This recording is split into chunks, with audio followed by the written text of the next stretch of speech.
Ну, здравейте, приятели. Здравейте. Като гледам всички знаете как се казва, няма да се поставя специално. Ще започна с една по-особена увертюра за сутринта. Въпреки така страховете, че евентуално 20 на 20 ще лашнат паневритмията, точно го изиграхме без никакво колебание. Значи, всеки го игра така с концентрация, с вътрешен устрем и стана. Музикантите малко се лашнаха там, но там имаше други обективни причини. И завършиха, особено четвъртото разгъване на пентаграма, не съм виждал толкова много усмихнати хора в края на паневритмията. Особено в края на четвъртия пентаграм. Петия малко се лашнаха нещата, но четвъртия беше чудесно изпълнение образцово на пентаграма, защото хората грееха. В иерархията на отношение, като обращение в религиозно-духовните среди,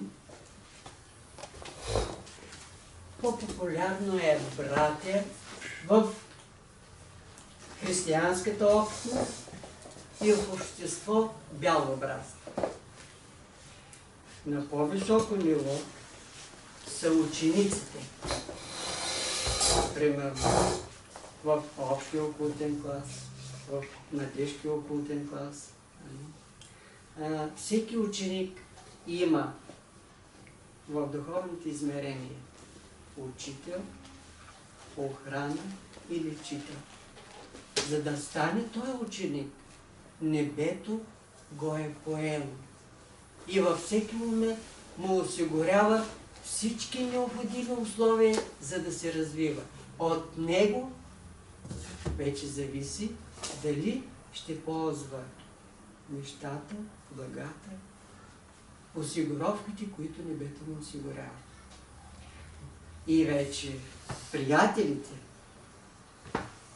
третата по височина степен на обращение, означава приложение на достигнатото познание. Затова мога да кажа, че ние сме приятели, защото прилагаме това, което сме изучавали на сегашния етап. Кой каквото търси, това и намира. Ние търсим истината. Намираме я в зависимост от това, доколко сме напред в познанието. И небето ни предлага условия, както днес, от време на време, да си сверяваме часовниците.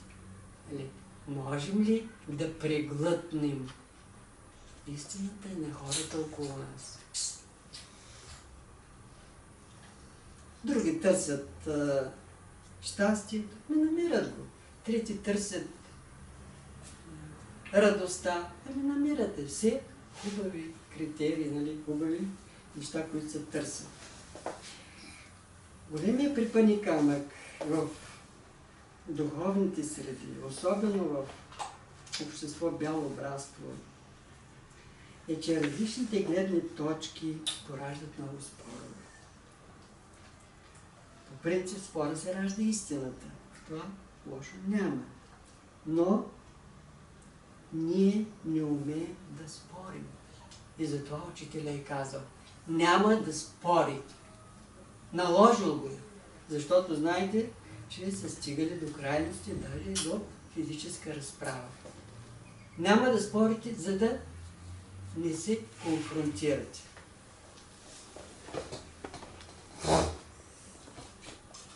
Защото не умеем да спорим. Спорът се е изродил в коментиране кое е грешно в това, което е казал другия. И започва войната на защитници, сблъсък на ега, на чувства за собствени значимости. Днес спорът горе в един момент беше спор между защитници. За съжаление.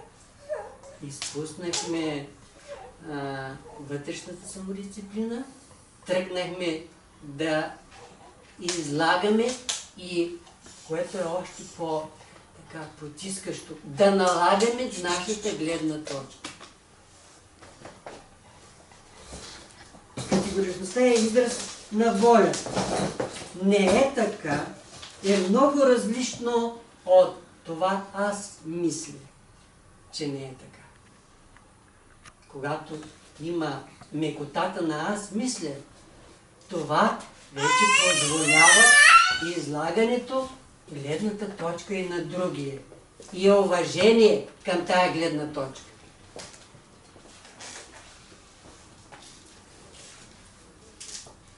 Когато моята гледна точка се излага, тя е израз на достигнатото ниво на познание. Любовта започва от приема различността на другия. Богатството е в багрите, в различните гледни точки, които са израз на достигнатото еволюционно ниво. Темите в тази беседа са много обширни, като съдържание. Могат да се развият в отделни беседи, но като му дойде времето. Всичко е важно, но не всичко е актуално. Търсенето на истината днес е с огромен разход на енергия и време, тъй като похватът за потулването и е преинформиране и дозиране с лъжи. Не е престижно за обикновените хора днес да търсят истината, защото малко хора се интересуват от нея.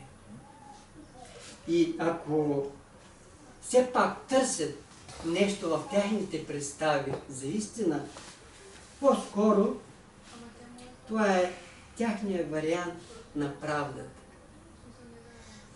Често търсещият попада и под атаките на конюнктурата, която не само, че отбягва истината, но е и потулва. И в подсъзнанието на повечето хора днес съществува дебел страх от нея, от истината. Защото когато тя дойде при него, за да я приеме, той трябва да промени нещо в себе си. Именно страхът от промяна вече предизвиква сдържаност, предизвиква страх, който трябва да ви кажа, че в наше време изкуствено се поддържа на много високо ниво. Днес, като обект на въздействие, човекът е подложен най-вече чрез атаката на страха и на вина. Има си две големи институции – държавността и религията. Защото религия без страх няма религия. Човеците днес търсят повече сигурност и комфорт за телата си, но не и беля за главата си. И остават далече от удовлетворението от творческите постижения и вдъхновението. На 3 юли в програмата на Варненско лято имаше много интересен юбилеен концерт по произведение на Анатолий Вапиров. Не знам сега дали някой успял да го гледа. Целият концерт беше по негови творби. Втората част беше с певец. И аз отначало слушам музиката. Изобщо той певеца Валерий, които са варнали го знаят малко пълничек така, пее малко завалено и аз не мога да го чуя. И Маринка до мене много хора малко. Тя го е чула. Почна и аз да се заслушвам. Всички тичат за пари.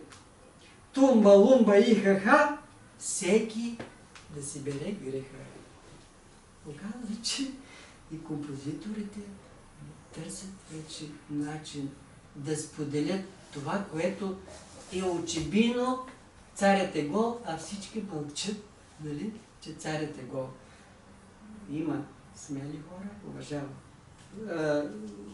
уважаваме тяхната изява. Минавам към енергията. Плуваме в океан от енергия. И веднага какво е казал Айнщайн? Какво знае рибата за водата, в която плува? Казал го е с много дълбок подтекст 50-те години на миналия век. Какво знаем ние за средата, в която живеем? Така наречената среда,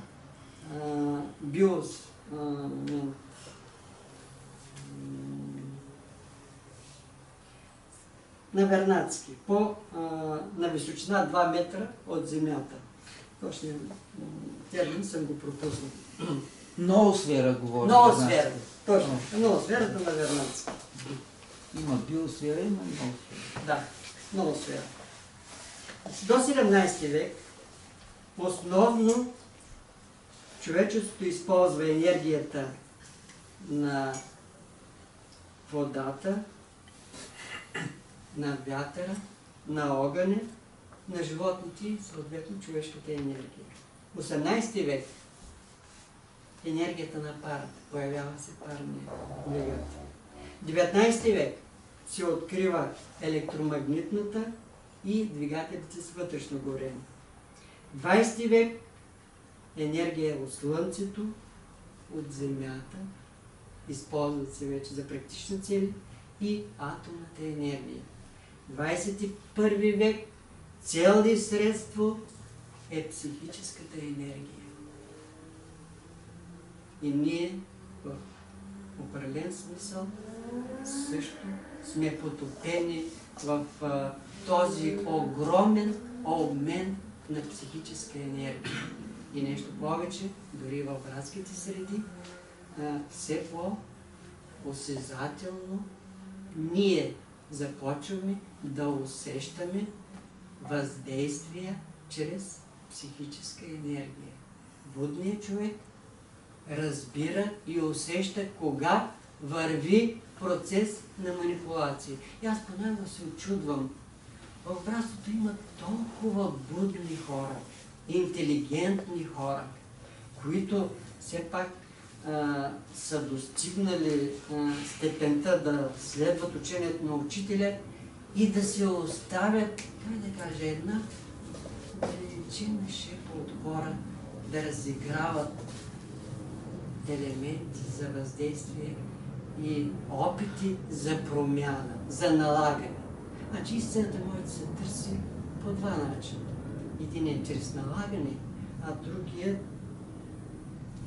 чрез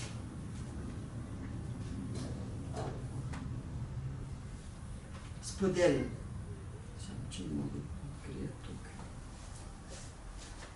В зависимост от това, кой как използва тия средства за въздействие, може да прецените и на какво ниво е. Опасни за тия неща с психическата енергия. Те са използвани от миналия век. И от дълбока древност са използвани. Но когато се използва конюнктурно в преследването на себичност, тогава нещата се израждат. Будният винаги трябва да усеща посоката на психическата енергия.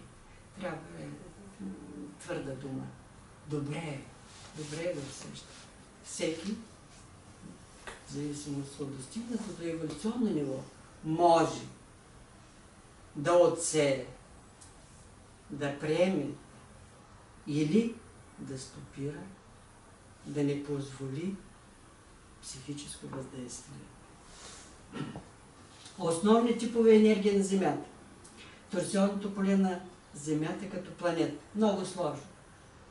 Значи, популярната наука за сега не е много напред в формирането и обосновка на понятието торсионно поле. Но има един тесен кръг от изключително добре платени учени, които разработват този въпрос в интерес на една тясна група.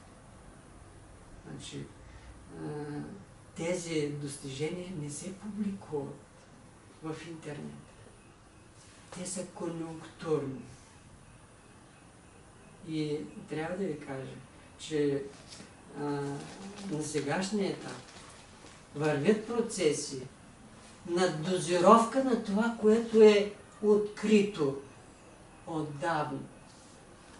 Но има хора в гащи облечени, не в енергийна форма, които манипулират по какъв начин и кога да се отпусне по-мъничко кранчето, за да стане достояние, определено научно постижение за хората на Земята.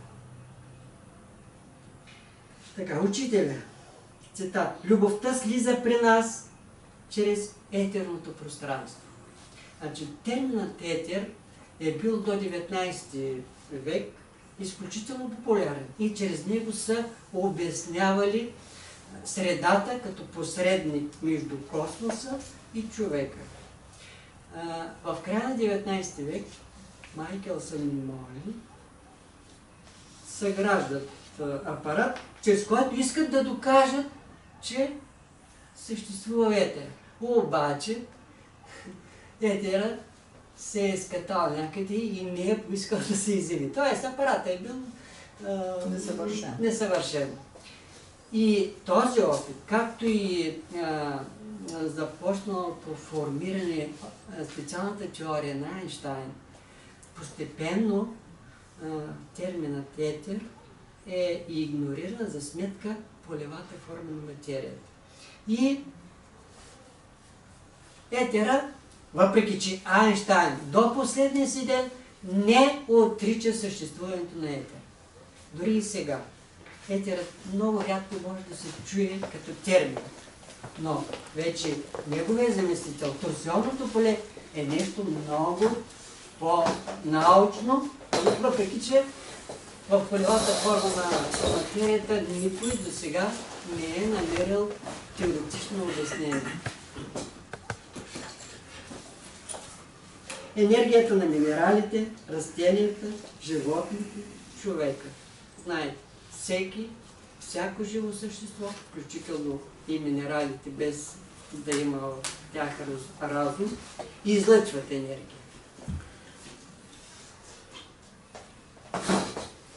Творението на човешката находчивост. Значи след 18, 19, особено 20 век, в торсионното поле на Земята започнаха да се намесват масово излъчвателите. Втората световна война вече има радиолокационни станции, има средства за свръзка, докато сега включително и харпът като много мощно средство за манипулиране процесите не само на ионосферата, но дори на климата.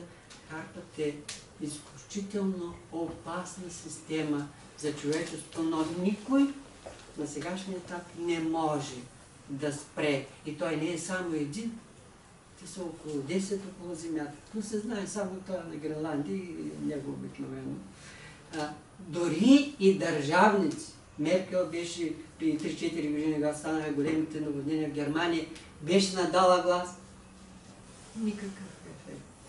Държавниците са отставни фигури.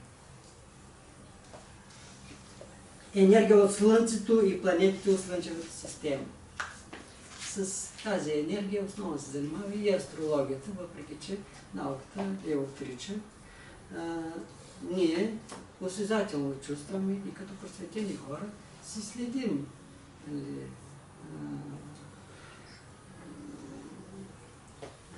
движението. Да. Следим си движението на планетите, знаем си астрологичните карти и вярваме. Не само вярваме, но и знаем, защото усещаме всеки по астрологичната си карта, кои аспекти са предпоставка да работи човек върху тях. Енергия от звездите, звездните системи, от алфиола, не само от нашата алфиола, центърът на нашата галактика, от другите галактики и от Бог. Бог сътвори човека по свой образ и подобие, но не по външен вид, не и по интелект, а по своята същност. Учителя казва, вие във всеки момент виждате портрета на Бог. И то портрети много. Познаваем ли е Бог? Много труден въпрос. Можем ли да го обичаме без да го познаваме? Въпроси трудни. Но тия въпроси всеки трябва сам да търси отговор. Спрял ли е Бог да говори на човека след публикуването на Новия Завет?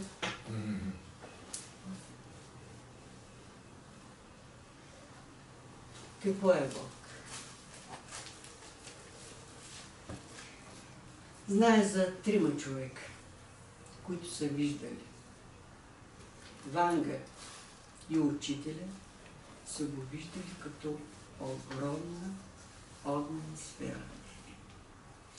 На Яков Бьоме е било позволено да погледне и вътре в сферата. В неговата книга, знае, той е бил обикновен обущар, после почва да му тече информацията, зарязва чука и започва да пише. Неговата книга има много неща, над които може да се замисли. Писана е преди столетия, но има актуално значение и днес. На мен беше много интересно. Няколко извадки от книгата на Луис Уайс «Мистер Бог, тук е Ана». Всички имаме различни гледни точки, а Бог има една, но с много и различни наблюдателни точки. Повод за радост. Познава нещата отвътре. Човек възприема и отразява онова, което носи в себе си. Преди около месец и половина във Варна дойде един посредник от Аржентина на междуземни цивилизации. Не знам сега дали имате представа. Той сподели, че около Земята има 7 междуземни цивилизации. Значи понятието междуземна цивилизация той го сподели като завършили еволюцията си в материя, но не са завършили още еволюцията си на планетата Земя. И в някакви сфери около Земята те си имат сфера цивилизация. И той е представител на цивилизацията Ерк.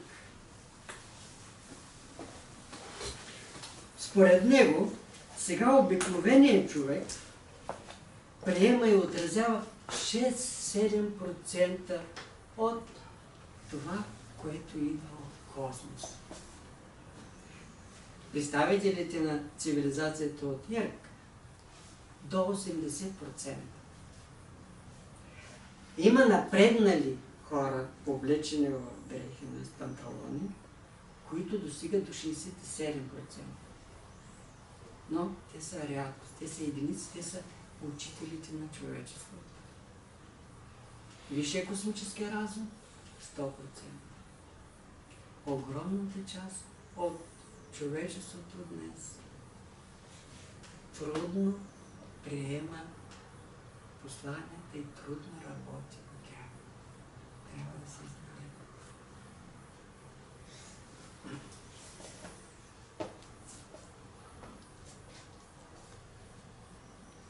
Препоръката. изчислете си стъклата, които не приемат и не отразяват тази енергия.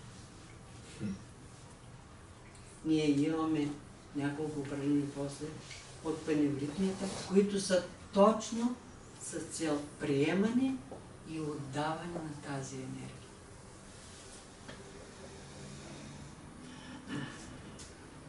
Първо Бог дава следствието, после идва причина.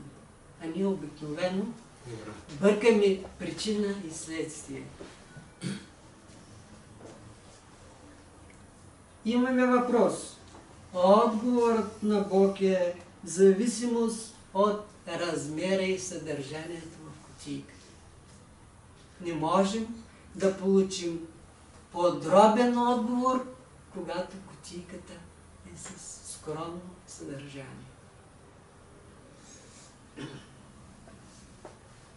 Казвам, има много празни кутийки.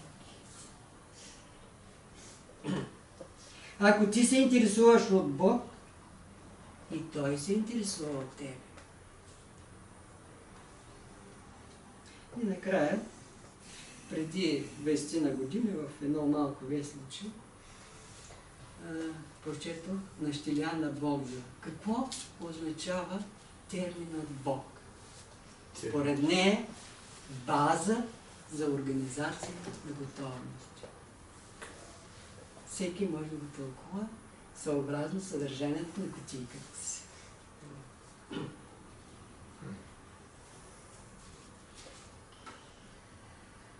Човекът.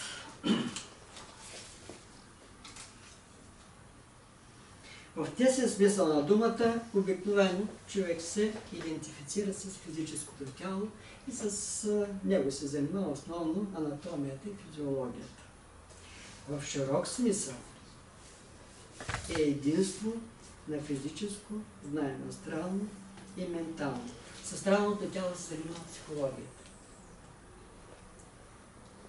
Там се използва понятието его, суперего, аз, свръхаз, 4 типа съзнание, подсъзнание, самосъзнание, съзнание, свръхсъзнание. Вече по менталното тяло. Там се занимава философията. Духовната наука ги обединява. Умът като Хермес шета във всички тела и светове. Както в астрологията, така и в човека. Малко се говори за етерното тяло. Майка ми 4 месеца се залежа. След първия месец само спи, празен поглед. Втория, третия, 4-тия месец. И тъй като от време на време я раздвижва, сестра ми основно се грижи за нея, само болката усеща виталното тяло. От време на време, така, идваш и проблясък в очите. Но през цялото време празен поглед и спи. Това означава етерното тяло. Само едно физическо тяло и енергията, която осигурява физиологичните процеси.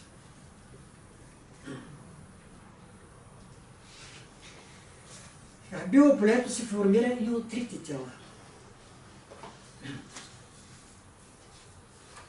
Формата му е като ябълка, виждате? Долу. А аурата на човека като яйце.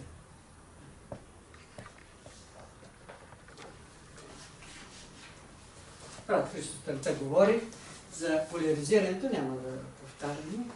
Плюс отгоре, минус отдолу, пред, отзад. Но самото това лечение е свързано с поляризация. Да. Тя е лекарка, с която се Кастанеда, може би някои от вас са чели, преведена в особено енергийно състояние от неговия учител Дон Хуан, на публично място, в някакъв парк, вижда Не хората, движещи се, сияйни яйца.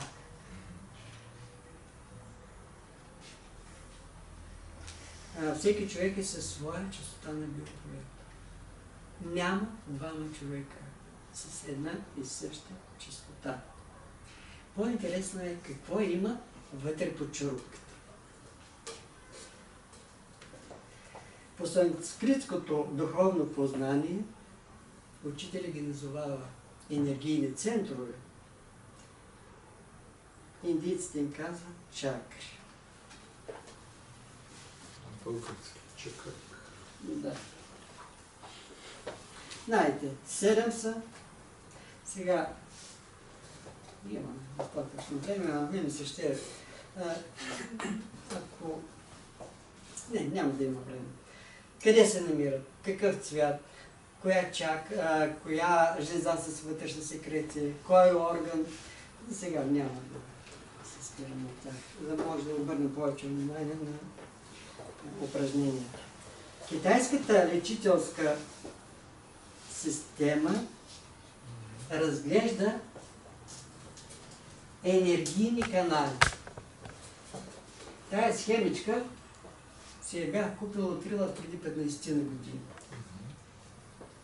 5-6 години стоя закачена у нас, в спалнята, гледам я, нищо не идва. Докарахме я тук във Варна. Един ден взех, че казах си, тая схема трябва да се изясня. Дошло е времето.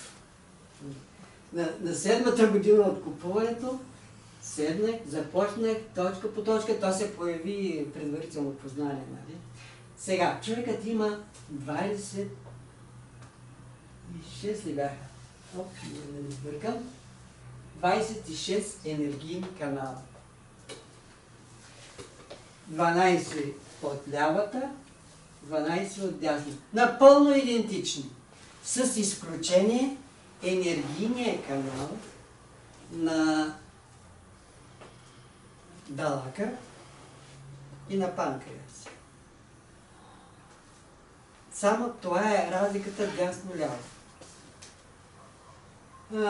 Обикновено горе в главата са ян каналите, обикновено. От сърцето са ин. Значи енергийни канали. От главата стигат до краката и от краката нагоре. Значи има така наречените низходящи, възходящи канали. Сега аз ще ви посоча накратко първите точки. На тенките черва, средата на хрущялата.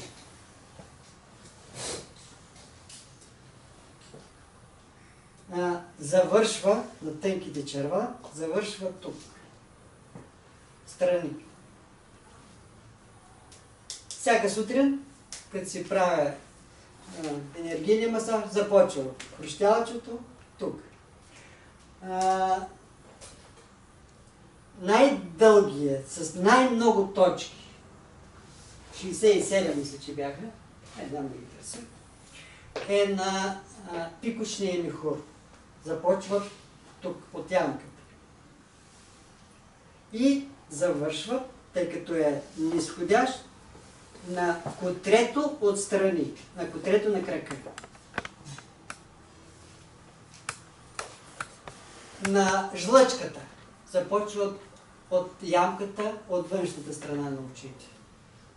Завършват на безименния пръст долу. Тройния нагревател. Започват тук, горе. Завършват на безименния тук. Това са низходящи канали. Така. На стомаха започват от тук. И завършват на стомаха, завършват тук. На втория пръст. Така, стомаха. Дебело черво. Започват под носа. От двете страни. Дебело черво. Завършват тук, ръката. Значи на стомаха е възходящ. И от тук. Какво значи тройния нагревател за него? Тройният нагревател, това, което аз знам, е големият казан, който е на енергийно ниво и е свързан с цялата енергийна система като преход между материя и енергия.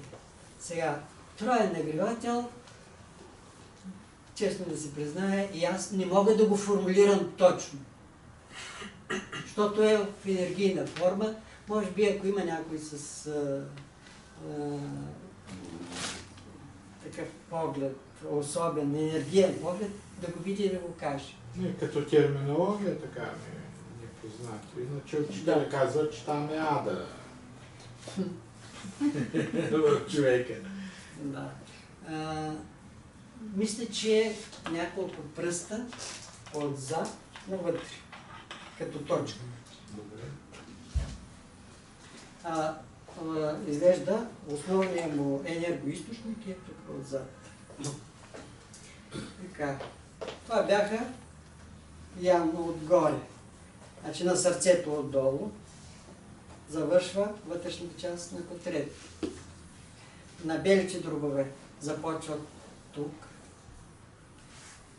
Да. И завършват белите дробове. Белите дробове. И завършва. Следни, не? Тук. Ага. Тук. Черният дроб.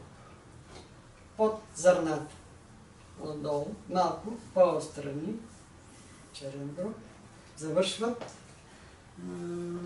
от вътрешната страна на палеца. Така. Черен.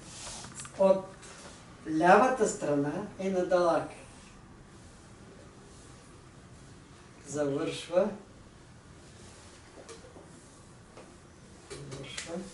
Къде довършваше? Значи полупалците като ги правим.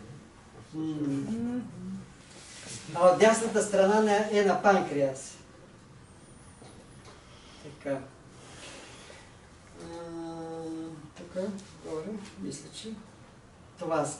И двата централни канала.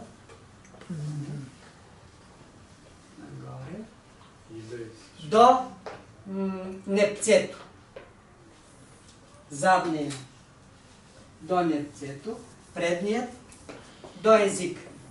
И когато речем да извършим енергиен процес на задвижване на енергията, целенасочено, езикът към непцето. Езикът е ключът за позволяване достъпа между двата предния и задния енергиен канал.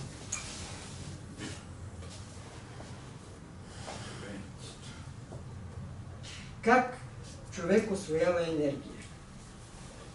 Чрез храната като атоми. Тук, като вегетарианци, само да ви припомня, B12 много модерен. Нали? Жена ми се има там една таблетка с витамини, ходи 2 пъти да си прави тестове. Голям проблем става, особено когато човек се поддаде на мисълта, че не се храни здравословно, пълноценно и така нататък, и започва тръгва витамини и така нататък. Втория начин, чрез дишане. Дишаме прана. Знаем всички, праната като енергия най-лесно се усвоява при изгрев слънце. И това, което малко се знае, човек усвоява енергия от космоса като микрочастици. Човек излъчва енергия чрез мислите, емоциите и чувствата и действията. Цветовете на аурата зависят от мисли, емоции, чувства и от действия. Изтърпването на ръце и крака е симптом, че някъде сме да, прекъснали сме потокът на енергия.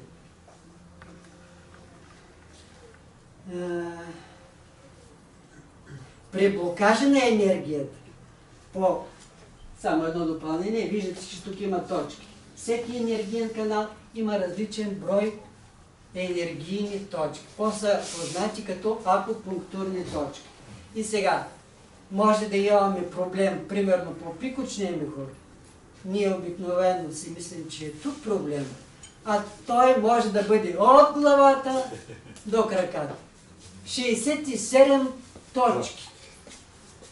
И докторите сега са безсилни, защото много често, в много случаите, решават да лекуват с химикали, а то проблемът е подпушена енергийна точка. Средства за деблокиране на подпушените енергийни канали. Пайда. Пляскане. Значи трябва да се знае къде се пляска и какво се пляска. Акупунктурни игри. Разтежение. Ладжина е на китайски. И разбира се, нашата приоритет. Чудесни упражнения за разтягане към евритмия са възлизани. Сега днес чух две различни гледни точки. На мен по-ми хареса гледната точка на Бонг. Значи, възлизане. Ръката е вертикално нагоре. Не е на 67 години. Затова, когато правим, стремежът да бъде разтягане вертикално нагоре. Нагоре да повиси. Вертикално. Да, вертикално. При това разтягане ние изправяме енергийните канали. Това е не само за тия упражнения. При всяко разтваряне на ръцете, при аума, при вертикалното положение на ръцете, ние изпълваме енергийните канали и ако има подпушване, просто позволяваме да се изпъни, да се изправи.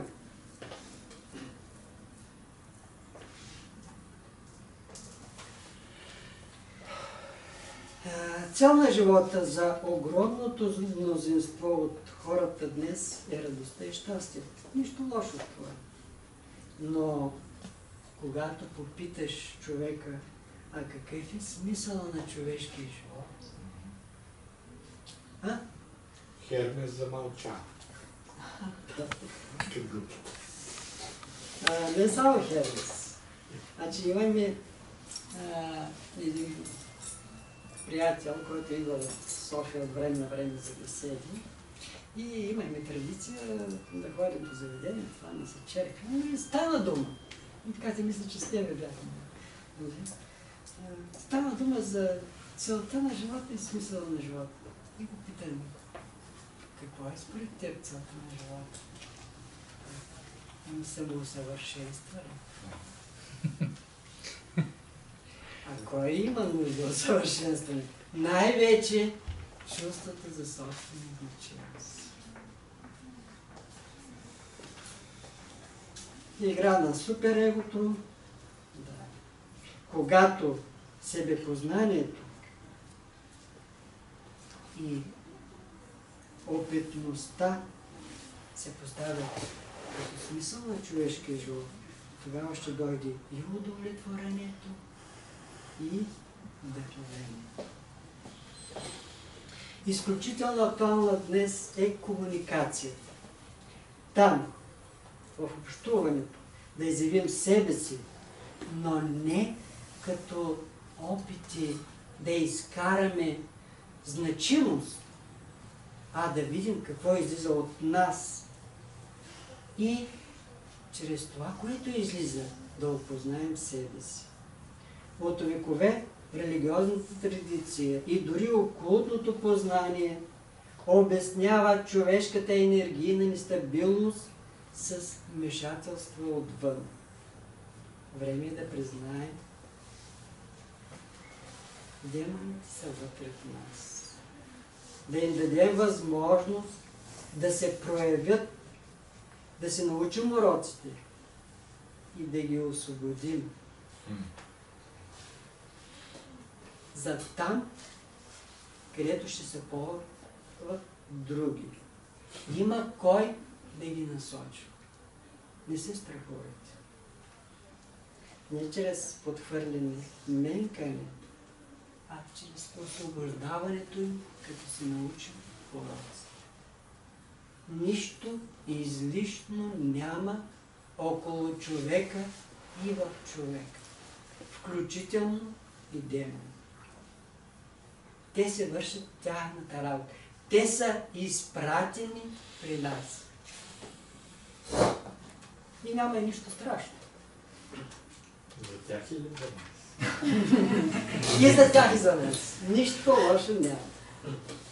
Така, хармонирането на енергиите в човека. Основни елементи. Стъпването на пръсти. Днес го тренирахме, знаем го. При това положение гръбначният стълб е изправен и имаме активна мисъл. Долу, в ходилата, особено на пръстите, има точки, които стимулират мисленето. Учителят не случайно е посочил да се стъпва на пръсти. Така, ръцете. Когато ги разтваряме, са силени назад. Чилят назад. Отиваме в миналото. Когато са напред, отиваме в бъдеще. Когато са надолу, не дърпа земя. Когато са нагоре, не дърпа небето. Трудно се заземява.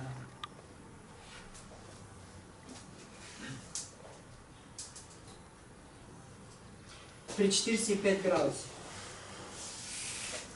Изключително важно съчетаването на устрема с мекота. Устремът не дава електрическата енергия. Волят мекотата магнетичната.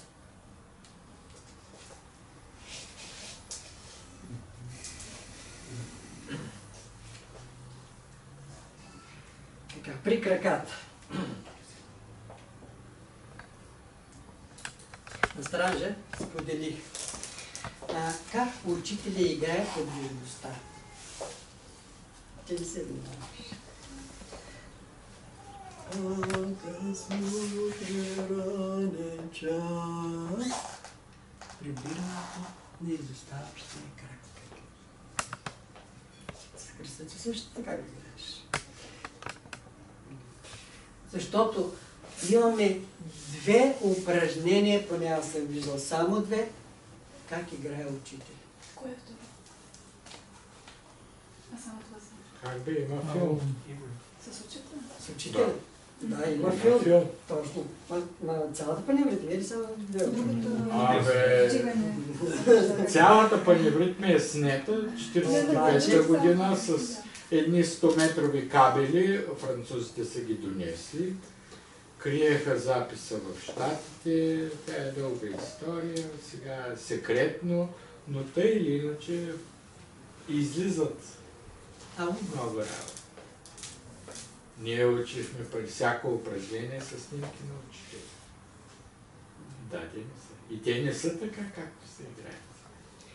Като го видяхме на филма, с Марика се замислихме много и започнахме къщи в хола, докато го привикнем, Марикът много трудно се предава. Обаче, като го направихме една лекота на изпълнение. И една мощ, една сила, прибирането. Да. Това беше повод аз да се замисля, защо учителят събира краката?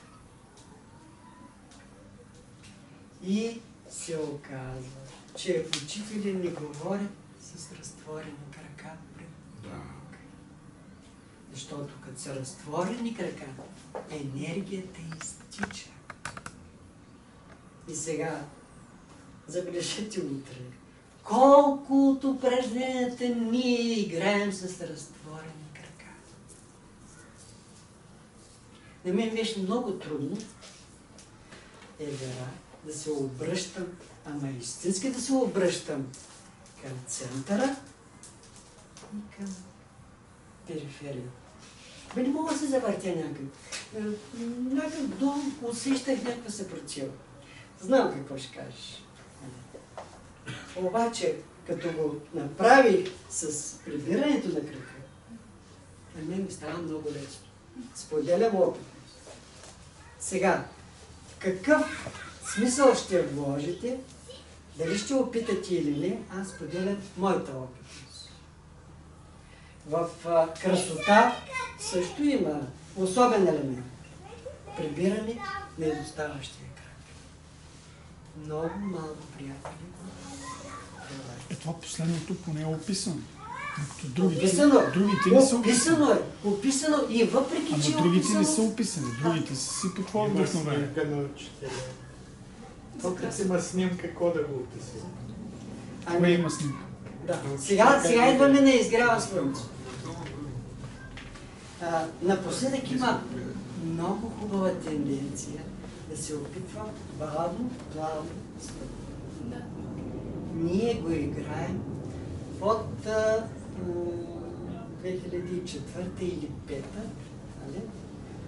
По Мария Митовска. Мария Митовска е ученичка на Ярмена.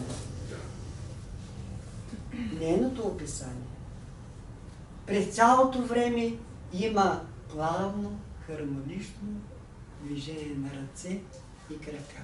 Центърът на тежестта се измества много плавно. Да. И няма през цялото време краката долу разтворени. Енергията изтича в земята. Тази плавност е описана много точно. В паневритмите Ние не го е явно играем. това. Да. Ние го играем с прибирането на крака. И започваме Пак с десен. отново с десен крак, защото нищо не се променя. Текстът е един и същ. Кое налага смяна на крака? Описанието ви, човек. Да, с описание. Просто те са описани тези неща, сега ние да ги Имало догаси 17 гаждаме. вида описание, без едно да съвпада с друго. Те ще растат повече. На Светозар Нягъл в паневритмите също е с прибиране.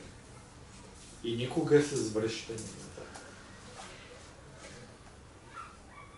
Според мен основният проблем в сегашния начин на игра на Архила е 20-ти так на 6 упражнение. Ние говорихме много там, няма да се спирам.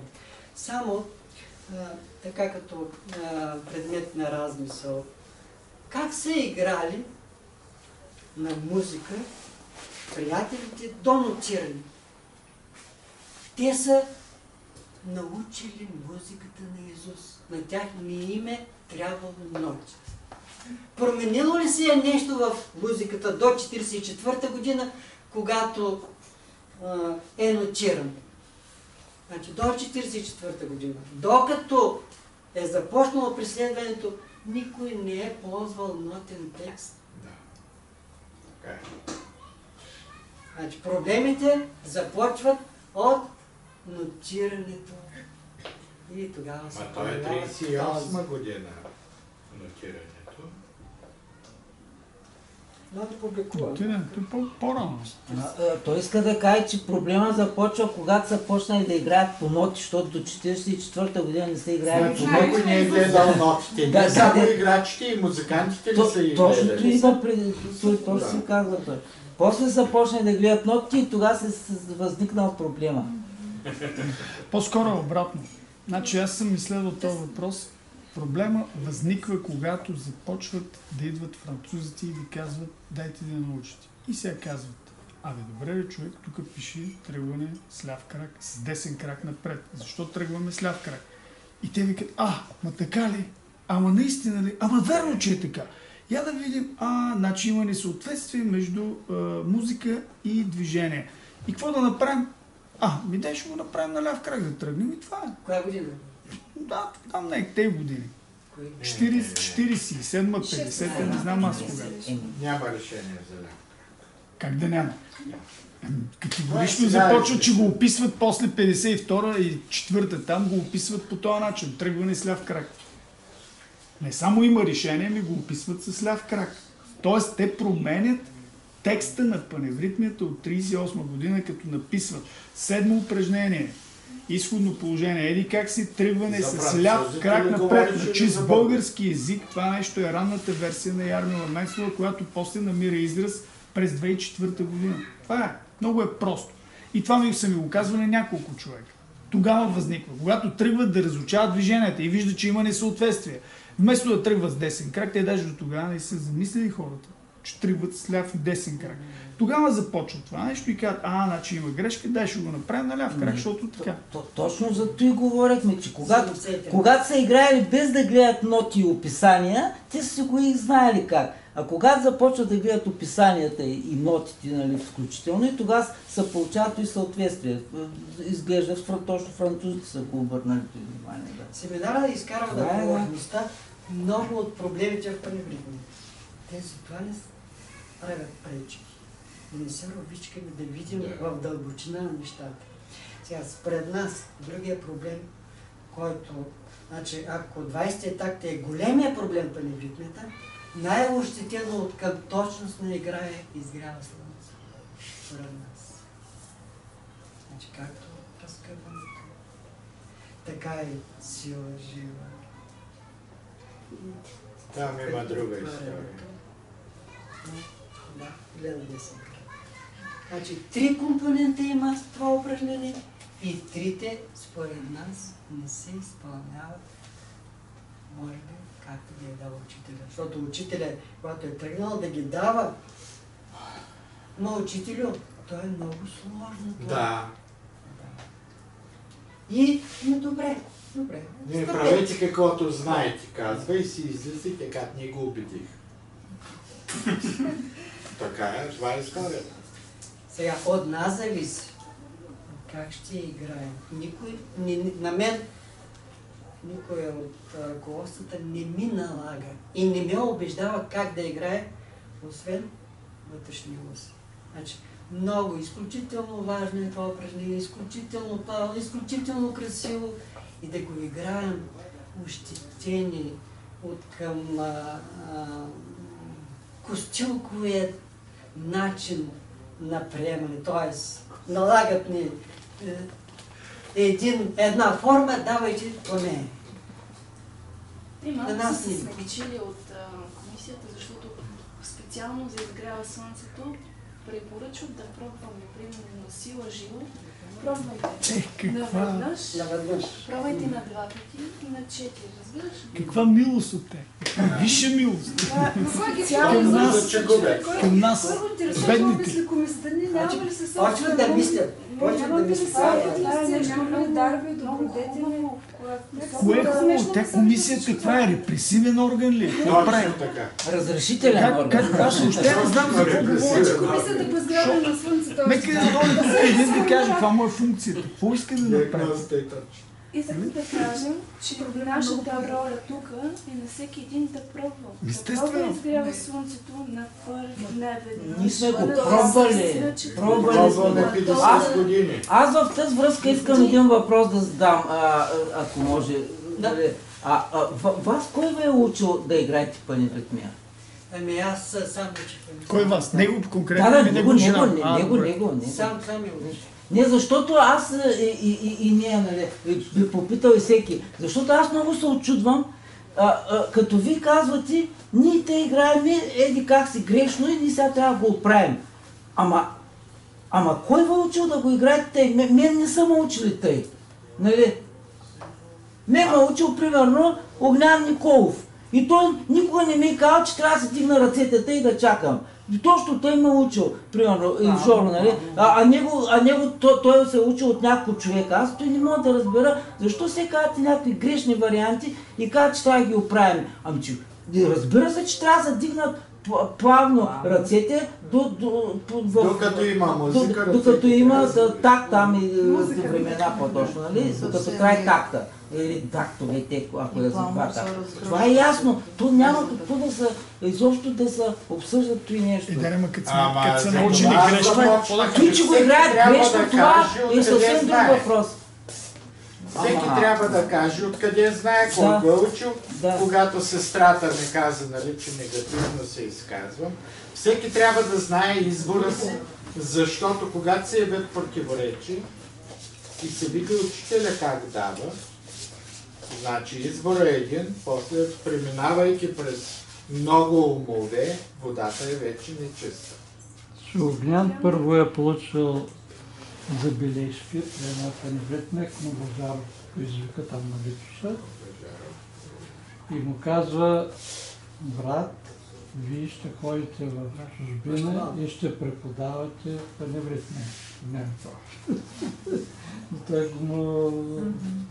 И за това искам да ви кажа няколко елемента, които аз не мога да я играя както трябва, но като съпругата ми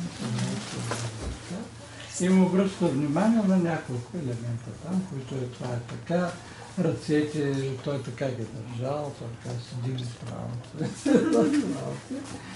И после следващото, при когото така разхилено обсъдим, това беше надолу. 5 минути завършва. Ще имаме малко почивка, обаче, знаеш.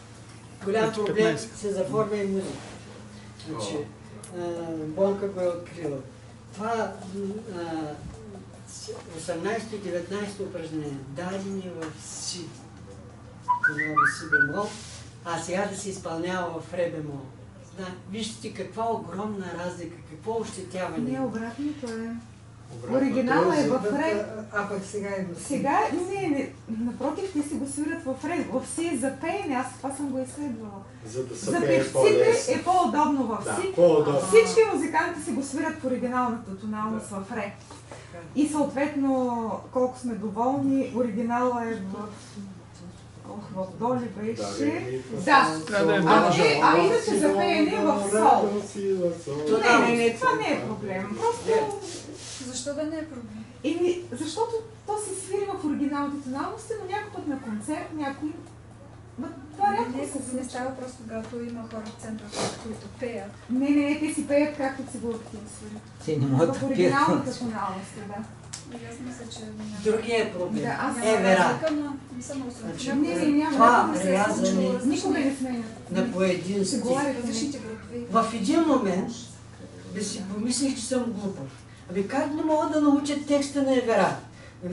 Знам, пея 10-15 години Евера, ами не ми излизат текстове. Един път така и се оказа, че горе на Рила се изпълняват всички стихове, обаче по давлението на сестрата, която споделя традицията сега, във Варна Валю свири с по един отрязан стих, за да може ръцете да завършват напред, към истината. И сега тук е момента да се каже добър пример. Нека да се стремим към истината.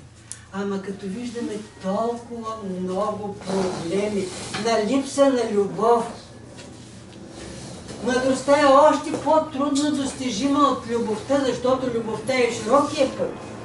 Мъдростта е тясната пътечка, за да стигнем истина. Ние още не сме стигнали любовта. Дайте, ще завършваме с ръцете напред. И клъц по едно стихче. Извинявай, мога да покажа Евера с 5 куплета от 33-та година. Рязането не е почнало от вчера. После са изхвърлени двата Един Знае куплет кога? е махнат. 33-та един куплет и той е изцяло свързан с любовта. 33-та са 5 куплета. Ай, сега ще ги дада. Аз го имам. Аз ги Добре. четах. 35-та искаш да. 33-та. 33-та. 33-та какво има? Има куплети, дет сега изобщо Първото не ги знае, описание на никой не ги паневритмите упражнения са в 33-та. Ама чакайте сега, бе. Ама там Вие куплетите ги няма като текст. много... Извинявам се, че ще го кажа, но много некомпетентно се говори в момента. Значи. Паневритмията не става въпрос за никакви куплети. Той изрязване, за което той говори, е няколко такта, казано на музикален език, нали? Се изрязват и не тактове. Там се спорят от тук ли да се повтаря или два такта напред.